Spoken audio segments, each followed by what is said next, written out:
Police मित्रांचे मनापासून स्वागत। सभी मेरे पुलिस भाइयों का मैं दिल से स्वागत करता हूँ। हा जो एक वेगळ्या प्रकारचा कुकरी शो आहे, हा खास तुमच्यासाठी डिझाइन आपण केलेला आहे आणि आज या कुकरी शो मध्ये माझ्याबरोबर डायटिशियन मेघना सुद्धा आहेत। मेघनाजी, तुमचं मनापासून स्वागत। नमस्कार। आपण हा जो शो करतो आहे, जवळपास 10-12 रेसिपीज आपल्याला करायच्या आहेत। या सगळ्या रेसिपीज अशा आहेत की माहिती आहे की पोलीस मित्रांना खूप त्रास असतो, स्ट्रेस असतं। म्हणजे तुमचं जागरण होतं, कित्येक वेळा तुम्हाला 24-24 तास ड्युटी करावी लागते। हायपरटेन्शन किंवा ॲसिडिटी, त्याच्यानंतर झोप न येणं, झोप येणं, हे सगळे प्रकार असतात। तर या रेसिपीज अशा आहेत की या रेसिपी तुम्ही जर फॉलो केल्या तर तुमचे प्रॉब्लेम जे आहेत ते काही प्रमाणात दूर होतील। आणि आज आपल्यावर मॅडम सुद्धा आहेत, म्हणजे त्यांनी सुद्धा काही क्वेश्चन्स काढले। आणि दुसरी गोष्ट म्हणजे आम्ही कित्येक ठिकाणी फिरलो, पोलीस मित्रांशी बोललो, महिला पोलिसांशी बोललो आणि ते बोलताना असं जाणवलं की अरे ह्यांना खूप प्रॉब्लेम्स असतात। आपल्याला नेहमी पोलीस दिसतो, आपण त्याच्याकडे वेगळ्या नजरेने बघतो, पण त्यामागे त्यांचे कष्ट इतके भरपूर असतात की त्याची आपण कल्पना सुद्धा करू शकत नाही। 24-24 तास 48 तास तुम्ही ड्युटी करत असता आणि मग अशा वेळी नेमकं काय खाल्लं पाहिजे, काय नाही खाल्लं पाहिजे, कशामुळे जळजळ येणार नाही, कशामुळे झोप येणार नाही। आणि कित्येक वेळा असं होतं की व्यायाम करायचा असतो पण आपल्याला वेळ मिळत नाही। मग अशा वेळी काय खायचं की जेणेकरून आपलं शरीरावर त्याचा परिणाम होणार नाही, मग पोट वाढणं म्हणजे मोठं असणं किंवा लठ्ठपणा येणं। आणि आपल्याला वाटतं की पोलीस दादा छान ड्रेसअप घालून असतात, गॉगल घालून असतात, इकडे तिकडे फिरत असतात, कॉर्डलेस असतो, पण ते वाटतं तेवढं सोपं नसतं। त्यामागे बरेच कष्ट असतात आणि धावपळ तर असते। तर या सगळ्यांवर ओव्हरकम करता येईल, त्याच्यावर काहीतरी एक उपाय आणता येईल, अशा रेसिपीज आपण आज डिझाईन केलेल्या आहेत। सर, प्रत्येक जे आजार असतात ते पोटापासून सुरुवात होतं असं माझी आजी म्हणायची आणि ते प्रूफ झालेलं आहे। प्रत्येक डिकेड मध्ये ते प्रूफ होत आहे की सगळे जे आजार असतात ते पोटापासून। त्याच्यामुळे आपण जे काही खातो आहे ते जर व्यवस्थित असेल तर हे जे सगळे आजार आहे हे दूर जातील, हे नक्की आहे। चालेल। आणि आज आपण सगळ्यात पहिले बनवू एक पौष्टिक खिचडीचा प्रकार। खिचडी आपण नेहमी खातो, डाळ तांदूळाची खिचडी असते, पण ही थोडी पौष्टिक पद्धतीने बनवलेली आहे। याच्यामध्ये तांदूळ जो वापरलाय तो आपण रेड राईस वापरलाय, डाळ जी वापरली ती सोलाची मुगाची डाळ आणि भरपूर भाज्या वापरल्या आहेत। आणि मुख्य गोष्ट म्हणजे इतकी सोपी आहे आणि चविष्ट आहे। सुरुवात करायची? चला। आजचा हा जो प्रकार आहे ना, हा पौष्टिक खिचडीचा प्रकार आहे। त्याच्यामध्ये आपण बऱ्याच प्रकारचे धान्य वापरलाय, भाज्या वापरलाय आणि याच्यामध्ये मी एक हे केलंय की याच्यामध्ये रेड राईस वापरलाय, म्हणजे हातसडीचा भात करा म्हणतात, तो वापरलाय। सगळ्यात पहिले आपण तयार करायला घेऊ तो भात, ठीक आहे। आणि पाणी उकळत ठेवलंय। या खिचडीची गंमत अशी असते की हा जो तांदूळ आहे हा मी थोडा भिजवून ठेवलाय, कारण याला शिजायला जास्त वेळ लागतो।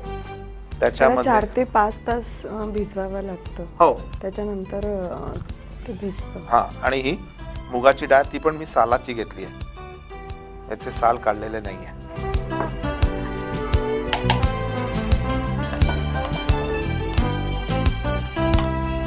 एकदा हे सगळं तयार करून जर तुम्ही कुकर मध्ये घातलं तर जास्त वेळ लागणार नाही।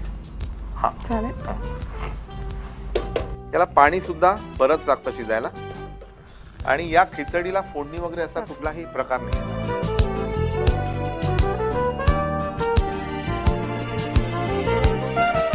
यामध्ये चवीप्रमाणे मीठ,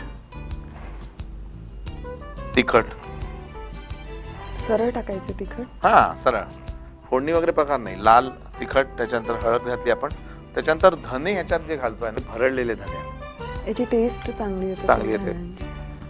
तुम्ही जर मला हे टाकताना एक सांगितलं की याचा काय फायदा आहे, जसे आता आपण धने घातले, धने जे आहे सर तुम्ही भरडून टाकले त्याच्यामुळे त्याचे जे फायबर जास्त आहे त्याच्यामध्ये, आणि धनेमध्ये पोटॅशियम जास्त असल्यामुळे डेफिनेटली ते न्यूट्रिशियस पण आहेत। याच्यामध्ये आपण कांदा घालतोय थोडासा। आपण याच्यामध्ये ज्या वेगवेगळ्या भाज्या आपण वापरत आहोत, जसं कांदा आहे तो व्हाईट कलरचा आहे, मग त्याच्यानंतर गाजर आहे तो ऑरेंज कलरचा आहे, मग त्याच्यानंतर बीन्स आहेत ते ग्रीन कलरचे। जितके कलर्स आपण भाज्यांचे वापरतो तर त्या प्रत्येक कलरचे अँटीऑक्सिडंट वेगवेगळे असतात, बरोबर, आणि त्याच्यामुळे त्याचे जास्त बेनिफिट आपल्याला मिळतात। याच्यामध्ये मी एक काम करतोय की ही कैरी सुद्धा घालतोय, कारण थोडा एक आंबट स्वाद आपण याला देतोय। सीजनल आम्ही नेहमी सांगत असतो की सीजनल फूड म्हणजे व्हेजिटेबल्स आणि भाज्या वापरायला पाहिजे। तर मँगोचा सीझन आहे त्याच्यामुळे लेमन पेक्षा मँगो नक्कीच चांगला। हे लेमन अर्थात उपयोगी पडतं, पण मला एक सांगा की आता ही खिचडी जी आहे ही ज्यांना डायबिटीज आहे अशा लोकांना कामी येऊ शकते? बिलकुल. ऍक्च्युली डायबिटीसचे पेशंट जेव्हा येतात तेव्हा त्यांचा एक मोठा क्वेश्चन असतो की आम्ही भात खायचा की नाही. पुष्कळ जणांना भात जास्त आवडतो. बरोबर. तर त्यांच्यासाठी ही पौष्टिक खिचडी खूप उपयोगी पडणारी आहे, कारण की ते खाऊ शकतात. कारण की आपण याच्यामध्ये ब्राऊन राईस यूज केलाय, त्याच्यामुळे त्याचा ग्लायसेमिक इंडेक्स जो आहे तो लो आहे. त्याच्यानंतर आपण त्याच्यामध्ये डाळ टाकलेली आहे, मुगाची डाळ. तर जेव्हा या दोघांचं कॉम्बिनेशन होतं त्यामुळे ती हाय फायबर होते. कारण की आपण तुम्ही म्हटल्याप्रमाणे आपण साल काढलेले नाहीये त्याच्यामध्ये, तर त्यामुळे ती हाय फायबर असल्यामुळे त्यांचं जे ग्लुकोजचं कन्व्हर्जन आहे ब्लडमध्ये ते डिले होणार आणि ते म्हणजे न विचार करता राईसच्या फॉर्म म्हणजे राईस ज्यांना खायचं आहे ते ही खिचडी एन्जॉय करू शकतात. त्याच्यामध्ये आपण आलं घालतोय, पण हे आलं सुद्धा मी तुकड्यांचं असं मध्ये घालतोय कारण त्याची एक चव वेगळी येते खूप. आणि सर आपण जितके म्हणजे कमी बारीक केलं तितके त्यांची न्यूट्रिशियस व्हॅल्यू वाढत असते. त्याच्यामुळे इट्स गुड की आपण ग्राइंड न करता आपण त्याला. आता हिंग घालतो याच्यामध्ये मी. येस. आणि मेथी दाणे. पुष्कळदा जेव्हा पोट खराब होत असतं तेव्हा आपण हिंग आणि पाण्यामध्ये टाकून देतो, त्याच्यामुळे ते गॅस फॉर्म वगैरे होत नाही. मगाशी तुम्ही जसं म्हटलं की त्यांचं सतत जॉब असा असतो पोलिसांचा की त्यांना मूव्ह करावं लागतं आणि त्यांची पूर्ण लाईफस्टाईल वेगळी असते. रात्री जागणं हे म्हणजे अपचन होणं आहे, तर त्याच्यामध्ये जर हिंग टाकून आपण काही बनवलं तर ते पचायला हलकं असतं. जसं त्याप्रमाणेच तुम्ही मेथी टाकली त्याच्यामध्ये. मेथीमध्ये खूप जास्त प्रमाणात कॅल्शियम आहे. आपण नेहमी दूध कॅल्शियमसाठी बोलत असतो, पण त्याच्यापेक्षा जास्त कॅल्शियम मेथीमध्ये, त्याच्यामुळे ते मेथी पण उपयोगाची. बरं, आता बोलता बोलता एक मला अजून लक्षात आलं की इनफॅक्ट ही रेसिपी जेव्हा डिझाईन केली तेव्हा वाटलं की कित्येक पोलिसांची रात्रपाळी असते आणि त्यावेळी त्यांना पचायला हलकं असं हवं आणि म्हणूनच मी हे याच्यात जेवढे पदार्थ वापरले ते हलके आहेत. आता ह्याच्यामध्ये तसं फोडणीला आपण काहीच घातलेलं नाही, पण मी हे एक ऑइल घालतोय जे natural health rice bran oil आहे. येस, नॅचरल कंपनीचं. जे राईस ब्रॅन ऑइल आहे त्याचा उपयोग हा असा आहे की आपल्याला कोणतं पण तेल टाकायच्या वेळेस आपल्याला गरम करावं लागतं. बरोबर. आणि फक्त राईस ब्रॅन ऑइल असं आहे की ज्याला तुम्ही न गरम करता कच्चं टाकू शकता आणि नक्कीच फायदेशीर आहे राईस ब्रॅन ऑइल. कमी तेलामध्ये चांगली टेस्टी भाजी होऊ शकते. आता अगदी याच्यात थोडासा गूळ घालतोय. आता आपण बोलताना बोललो की ही खिचडी आपण डायबिटीज वाल्यांना सुद्धा चालेल अशी करतोय, पण ज्यांना डायबिटीज नसेल त्यांनी गुळाचं प्रमाण थोडं वाढवलं तरी चालू शकतं, कारण तो एक आंबट गोड अशी जी चव असते. कारण की आपण त्याच्यामध्ये कैरी टाकली आहे. आणि ही भरपूर छान बारीक चिरलेली कोथिंबीर ही 2 वेळा टाकेन मी. एक आता शिजताना त्याचा एक स्वाद वेगळा असेल आणि शिजल्यानंतर मग याला आता छान आपण झाकून शिजवू साधारण एक 15-12 मिनिटं. आणि कुकरमध्ये असेल तर एक 8-10 मिनिटात शिट्टी आल्यावर गॅस बंद करायचा. मायक्रोवेव्ह ओव्हन मध्ये जर तुम्ही तयार करत असाल तर 15 मिनिटांनंतर ही खिचडी तयार होईल. आता ही जवळपास 80% शिजली आहे खिचडी आणि स्मेल येस, पाणी अजून सगळं याच्यातलं गेलं. आणि मॅडम याच्यात मी काय केलं की भाज्या ज्या आहेत त्या सगळ्यात शेवटी, म्हणजे आता 20% खिचडी शिजायची राहिलेली आहे तेव्हा या भाज्या घातल्या. गाजर आणि फ्रेंच बीन्स. अर्थात याच्यामध्ये तुम्ही फ्लावर तुम्हाला आवडत असतील फ्लावर सुद्धा घालू शकता. ओके सर, फ्रेंच बीन्स जे ते हाय प्रोटीन आहे. भाजीमध्ये जे हाय प्रोटीन्स ज्या व्हेजिटेबल्स असतात त्याच्यामध्ये त्याला मानलं जातं. बरोबर. आणि आपण नंतर टाकतोय म्हणजे त्याची न्यूट्रिशन व्हॅल्यूज जी आहे, जे विटामिन्स किंवा मिनरल्स जे पण भाज्यांमधून आपल्याला मिळतात ते स्टेबल राहतात, ते हीटमुळे डिस्ट्रॉय होत नाही. क्या बात आहे. म्हणजे बघा, काही गोष्टी आता मी वेगळ्या कारणासाठी केल्या की भाज्या उशिरा का टाकल्या, कारण त्याचा रंग छान राहावा. कारण कसं असतं की पदार्थ जेवढा छान दिसेल तेवढा तो छान खाल्ला जातो. म्हणजे आपण अट्रॅक्ट त्यांनीच होतो की जेवढं छान दिसतं तर लगेच अट्रॅक्ट होतो आणि मग बघतो अच्छा. तर मी ती थॉट प्रोसेस एक होती डोक्यात. आणि सर आपला जे सलायवा असतो तो जास्त ऍक्टिव्हेट होतो आणि त्याच्यामुळे आपण जास्त चू करतो आणि त्याच्यामुळे GIT मधलं गॅस्ट्रिक सिक्रेशन जास्त होतं आणि ते पचायला हलकं होतं. बघा, तर कारण जरी वेगवेगळी असली तरी सगळे आपल्या फायद्यासाठी, शरीराच्या फायद्यासाठी, पोटासाठी. खिचडी तयार आहे.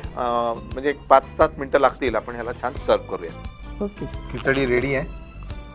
खूप कलरफुल ती दिसते आणि टेम्पटिंग पण दिसते. याच्या बरोबर हे दही, त्याच्यामध्ये मी लागल्यास थोडीशी रांगोळी घालतो. तिखटाची रांगोळी.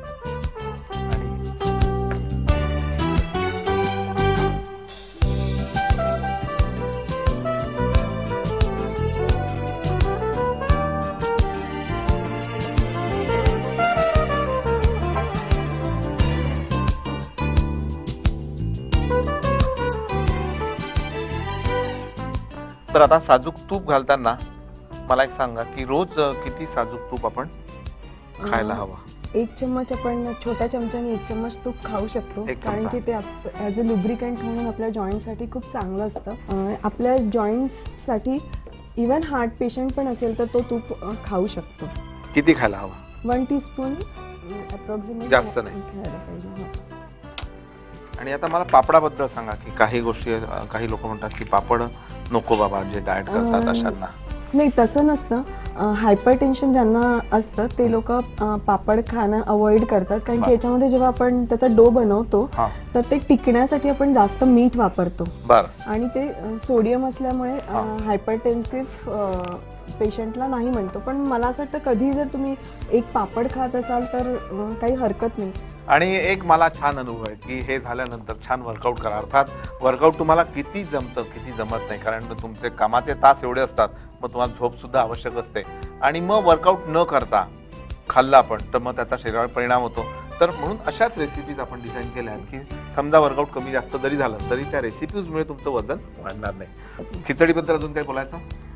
ही जी आपण खिचडी बनवलेली आहे ती एकदम न्यूट्रिशियस आहे. सगळेजण खाऊ शकतात. पचायला एकदम हलकी आहे ती. आणि न्यूट्रिशन स्टेटस वाढलेला आहे. आणि तुमचा सुद्धा स्टेटस वाढेल जेव्हा ही तुम्ही डब्यामध्ये घेऊन जाल आणि आपल्या सहकाऱ्यांबरोबर शेअर कराल.